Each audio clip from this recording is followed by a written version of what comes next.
Hello everybody, my name is Hero of Warfare and welcome back to my series on how to defend against enemies in sieges.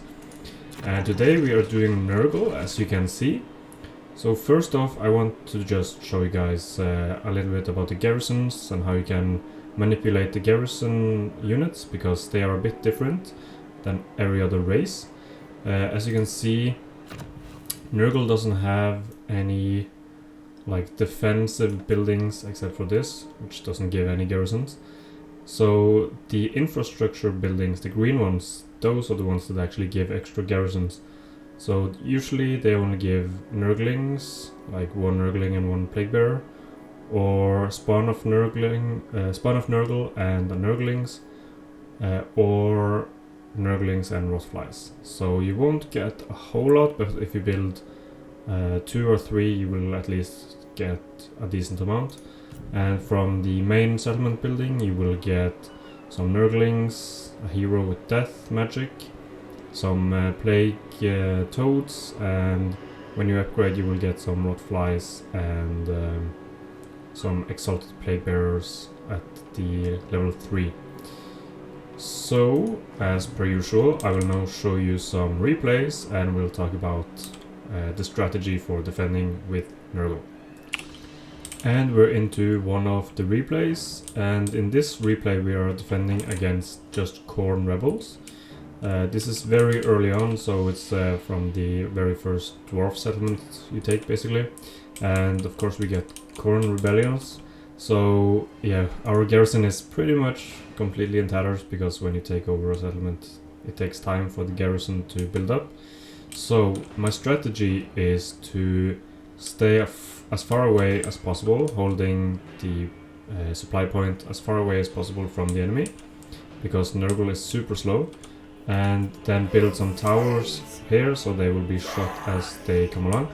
The thing about Nurgle towers is they all provide poison to the enemy, so they will slow them down and also make them do less damage. But the speed debuff is pretty much the important aspect here. And the tier 1 towers are pretty okay because they do explosive damage, so they're very good against like blobs of infantry like this. As you can see, they pretty much tear apart the Khorne Chaos Warriors. And I'm just gonna build a couple of towers, like one here I believe, or one here, and one here. And I'm just building the tier 1s for the most part, but here I'm building a tier 2 because the tier 2 towers, they actually like shoot twice. And yeah, I don't think I can show you here, but yeah, the tier 3 tower is actually the one you want to avoid, because the tier 3 tower is the only Nurgle tower that doesn't shoot explosive rounds. So I guess it can be useful if you're going up against like single entities, like the ogres, or what's they called? Completely blanking right now, but you know, the big monster in their roster. So maybe the tier 3 would be good against that, but for most of the armies you're gonna go up against, stick to either tier 1, tier 2, or even tier 4. So this is just Khorne rebels. I did have another one, basically exactly the same. Here we have 2 fast units, but it's just the same exact strategy. Here's one with a Tzeentch army. Same rebels basically, just now it's Tzeentch. So this is a little bit different, and yet still exactly the same, because Tzeentch is like the Nurgle counterpart, I guess you can say. Tzeentch is really good against Nurgle because they do magical damage, so they don't care about the physical resistance, and they do a lot of damage with the pink horrors. Even though they are not exactly outnumbering me here, so it's pretty even, but they are very good against Nurgle. but it's still the same strategy though. Just take up a defensive position as far away as possible, right there. They have split in two, so I build one tower here and one tower here, and then build up towers back here to defend. And when they get up to right here, when they can actually shoot at me, then I just send some of my Nurglings into melee so that, you know, they will keep them busy, so that they don't just shoot for free basically, and of course use your magic. It doesn't really matter if you use the Spirit Leech on the Lord or just on one of the other units, as long as you get some use out of it. So yeah, it's pretty simple really. Pick a defensive position, usually as far away as possible from the enemy, so that they will get shot as much as possible on the walkover, and then you just let the towers do all the work. Nurgle is actually one of the worst defenders, yet they have some of the best towers, so it's kind of a balancing act, I guess, for Creative Assembly, because they have no really fast units. The only fast unit-ish is the Plague Toads, which have 59 speed, and when you research very early research, they get 68 speed, so they can outrun some units, but not like any cav really, or especially fast cav or flyers. And they recapture these supply points really slowly, so you can't really use the same strategy as with Kislev, for example, where you use your cavalry to run around to keep recapturing points, or even using them to keep the enemy chasing you. You can't really do that, so with Nurgle it's pretty much just defend the one point, try to layer your units. If this was, for example, a huge Khorne force, you could layer your Nurglings so that they would have to first punch through one Nurgle unit, then another one, then another one, then another one. All the meanwhile the towers will just wreck them to shreds basically. And that's the strategy. So the tier 1 and 2 towers, they work just fine. I would avoid the tier 3, and I'm gonna show you one last replay with the tier 4 towers, because they're pretty cute. And as you can see, I'm just chilling in the corner here waiting for the towers to do all the work. So it's not exactly like the biggest tips in this particular video, I suppose, because I guess a lot of you already know this, but if you're new to Total War, especially Warhammer 3, where sieges like this is completely new, then I guess it can be some helpful advice. But yeah, as you see, you just let the towers do the work and then they will crumble and disintegrate. So let me show you one where I actually build a tier 4 tower. I was just checking out how they actually perform, because the text, like the information that pops up when you hover over, isn't always super accurate, or doesn't always tell you how much damage it actually does, or how frequently it fires, or how accurate it is, stuff like that. So I recommend trying it out yourself, just to like get a feeling for which tower you should build every now and again. But of course, here I have done it for you, so the best bang for your buck in Nurgle towers is probably the tier 1 or tier 2 towers. But if you can like rack up points and build a tier 4, then it's totally worth it. Because the tier 1 tower, it costs 500, right? Second one costs 900. So there you actually save like 100 supplies. On the tier 3 tower, it costs 1400. So you kind of save 100 supplies there as well. Never mind, you actually save 600 supplies because it shoots 6 times. and the tier 4 tower shoots 8 times and it has explosive, so you actually save like 1,000 there, I believe, in terms of like bang for your buck. So if you can save up to tier 4, it is probably worth it if you can hold the supply point. But that's also something you have to keep in mind. Don't build like a tier 2 or tier 3 or tier 4 tower if you know you're gonna lose the supply point. That's just a waste of supplies. But it's pretty much the same strategy. Go to, or like deploy to the supply point farthest away from the enemy, let the towers shoot them as they come up, and save up supplies to get to the tier 4 tower, or just let the tier 1 and 2 towers do the work as well.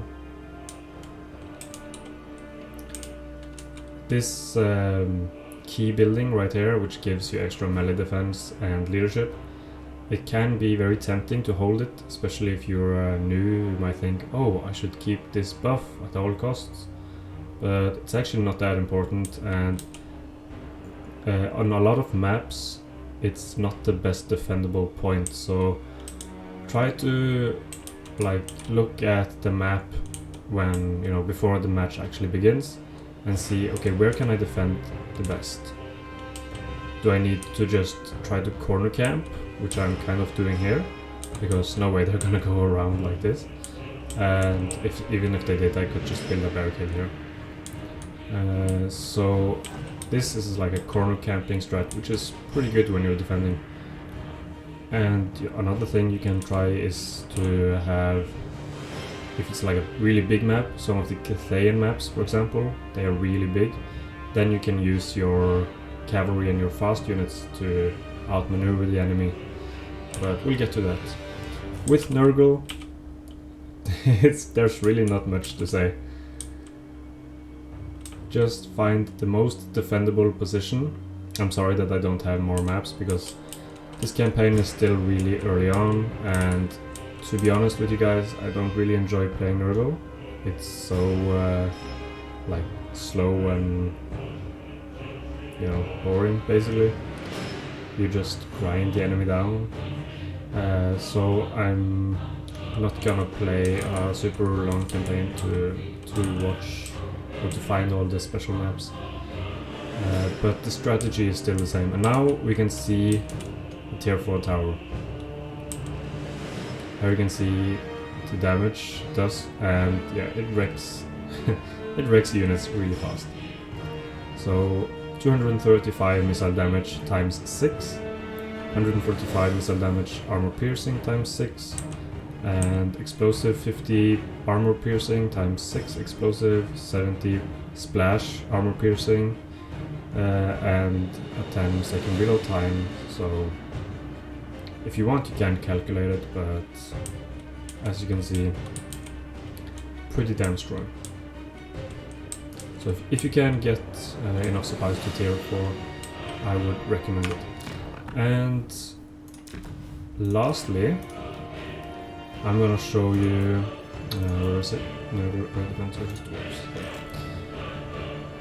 As in the previous episode with Kislev, I showed you one defeat against the ogres where we actually dealt a lot of damage to them, but we still lost. And that's the same with this. This is extremely early on, I think like turn 5, 6, something like that, where I'm chasing Krakadrak and the other dwarf army, so I can't be at both places at once. So what I am just trying to do here is deal as much damage as possible. You know, it's pretty impossible for me to defend and win against this, especially because of the grudge throwers and the ranged units, and even the miners can do a lot of damage. If there were only melee infantry, then maybe we could have won. Just try and run them around, use the toad's speed. But yeah, with the archers and the thunderers, there's just too much damage, and they're going to spread out pretty effectively, as you can see. But what I'm trying to do here is just keeping some of the towers shooting at them at all times to do as much damage as possible, because dwarves, as you might know, have very short legs, so they're gonna take a long time to capture points, even though they do spread out and try to capture all the points like at the same time.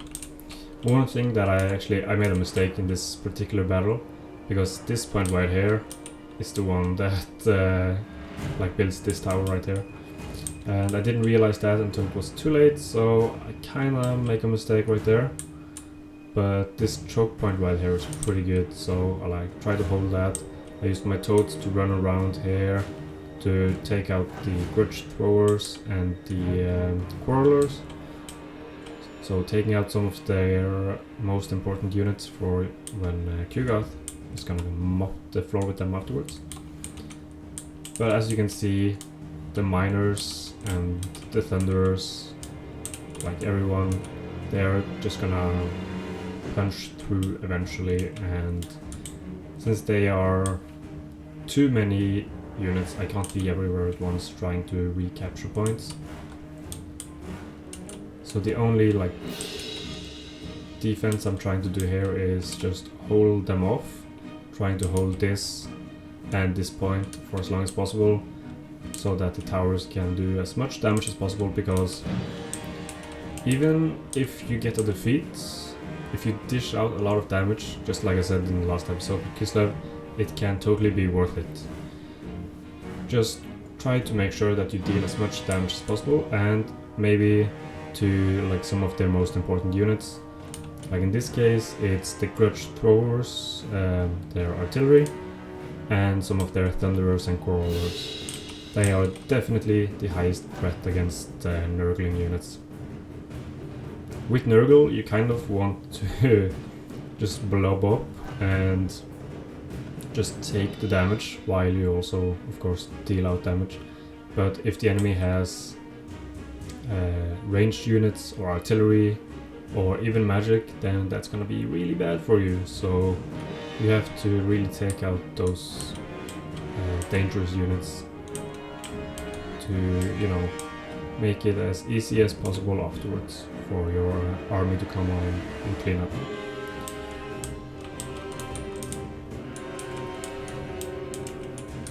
But yeah, let's end the replay just so you can see how we did.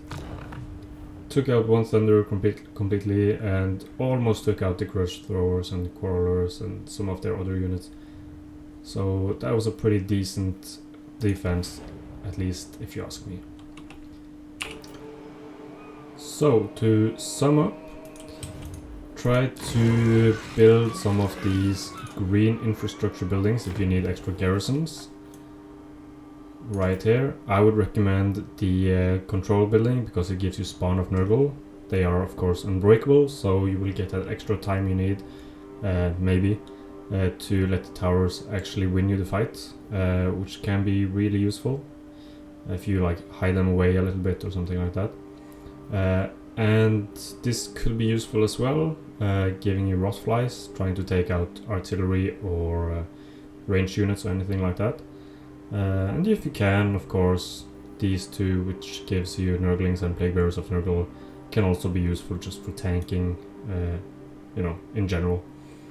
But other than that, there's not really any extra garrisons or walls or anything like that, so you kind of have to just work with what you've got, basically. So the strategy in the actual sieges is to try to start as far away as possible from the main force or where the most dangerous units are, and just build towers along the way and try to build the strongest towers tier 2 when you can't afford the tier 4 ones, and tier 4 if you can make it that far. I hope this was useful, and more tips come in the future. Khorne and the ogres are coming soon, so stay tuned for that, and I'll see you next time. Hero of Warfare signing out. Goodbye.